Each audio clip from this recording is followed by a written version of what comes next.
آج کے درس قرآن کا موضوع حضور صلی اللہ تعالیٰ علیہ وبارک وسلم کے تیسرے خلیفہ حضرت سیدنا عثمان غنی رضی اللہ تعالیٰ عنہ آپ کا ذکر خیر ہے۔ حضرت سیدنا عثمان غنی رضی اللہ تعالیٰ عنہ حضور صلی اللہ تعالیٰ علیہ وبارک وسلم کے تیسرے خلیفہ ہیں۔ آپ کا اسم گرامی عثمان ہے، کنیت ابو عبداللہ ہے، لقب ذوالنورین بھی ہے اور غنی بھی ہے۔ حضرت سیدنا صدیق اکبر رضی اللہ تعالیٰ عنہ کی تبلیغ سے 34 سال کی عمر مبارک میں آپ نے اسلام قبول کیا، اور جب آپ نے اسلام قبول کیا تو آپ کے چچا حکم بن ابی العاص، اس کو جب پتہ چلا کہ عثمان نے اسلام قبول کر لیا ہے تو اس نے آپ کو ایک تنگ اور تاریک کمرے میں بند کر دیا، قید کر دیا، آپ پر ظلم و ستم بھی کرتا، آپ کو سزا بھی دیتا، آپ کا کھانا پینا بھی اس نے بند کر دیا۔ کہنے لگا یہ کیسے ہو سکتا ہے کہ تم نے اپنے باپ دادا کے دین کو چھوڑ دیا اور جو محمد دین لے کے آیا تو نے اسے قبول کر لیا ہے؟ اب اس وقت تک تجھے کھانا نہیں ملے گا جب تک تو اپنے باپ دادا کے دین کو قبول نہیں کر لیتا اور محمد کے دین سے دستبردار نہیں ہو جاتا۔ بہت دن وہ ظلم و ستم کرتا رہا، تنگ و تاریک کمرے میں بھی آپ کو بند کیے رکھا، کھانا پینا بھی آپ کا بند کر دیا۔ کچھ دنوں کے بعد کمرے میں آیا، ہو سکتا ہے میرے عثمان کا ذہن بدل گیا ہو اور وہ اس چیز پر آمادہ ہو گیا ہو کہ میں محمد کو چھوڑ رہا ہوں، محمد کا کلمہ چھوڑ رہا ہوں اور اپنے باپ دادا کے دین کو اپنا رہا ہوں۔ حالانکہ حضرت سیدنا عثمان غنی رضی اللہ تعالیٰ عنہ تو اسلام لانے سے پہلے بھی بے حیائی والے کام اور گناہ والے کام نہیں کرتے تھے۔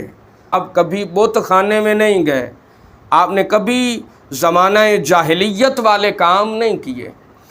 تو جب آپ کا چچا کمرے میں آیا نا جی، وہ بڑا خوشی آیا کہ عثمان کا ذہن بدل گیا ہوگا، چونکہ میں نے اسے سزا دی ہے، اسے قید کیا ہوا ہے، اسے کھانا نہیں دیا، اب بھوکا پیاسا ہوگا تو اس کا ذہن بدل گیا ہوگا۔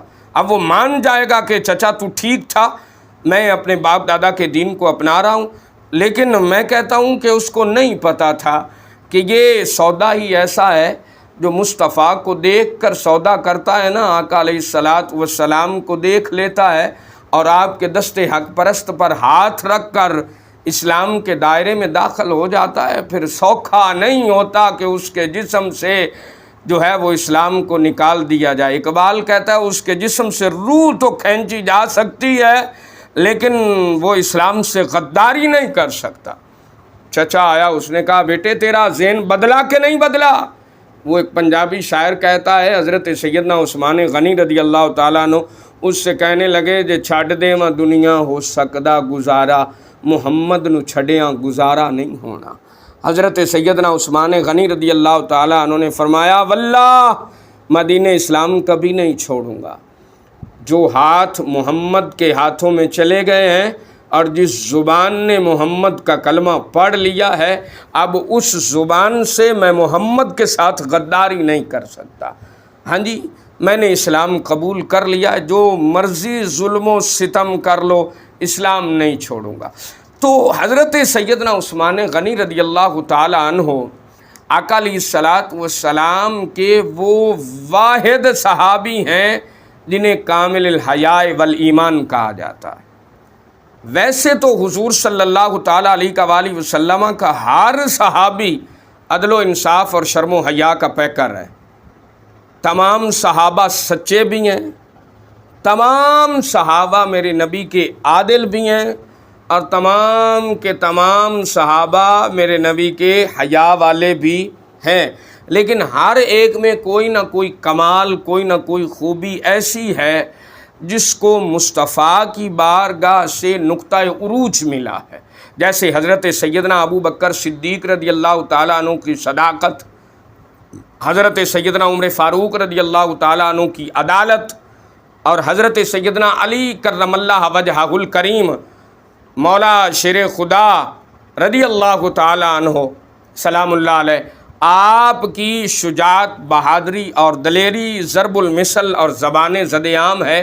اسی طرح حضرت سیدنا عثمان غنی رضی اللہ تعالیٰ عنہ کا شرم و حیا جو ہے وہ بھی اپنی مثال آپ ہے، اسی لیے آپ کو کامل الحیاء والایمان کہا جاتا ہے۔ اور حضور صلی اللہ تعالیٰ علیہ وآلہ وسلم نے ارشاد فرمایا کہ میں کیوں نہ اس سے حیا کروں جس سے میرا رب بھی حیا فرماتا ہے۔ ہاں جی، تو جو حضرت سیدنا عثمان غنی کا حیا کرے اصل میں وہی تو حیا والا ہے، اور جو حیا نہ کرے پھر باقی آپ سمجھتے ہیں کہ جس میں حیا نہ ہو اسے کیا کہا جاتا ہے۔ اور آقا علیہ الصلوۃ والسلام نے بھی ارشاد فرمایا الحیاء شعبۃ من الایمان، حیا ایمان کا حصہ ہے۔ الحیاء لا یاتی الا بخیر او کما قال النبی صلی اللہ علیہ وسلم، بخاری شریف کی روایت ہے۔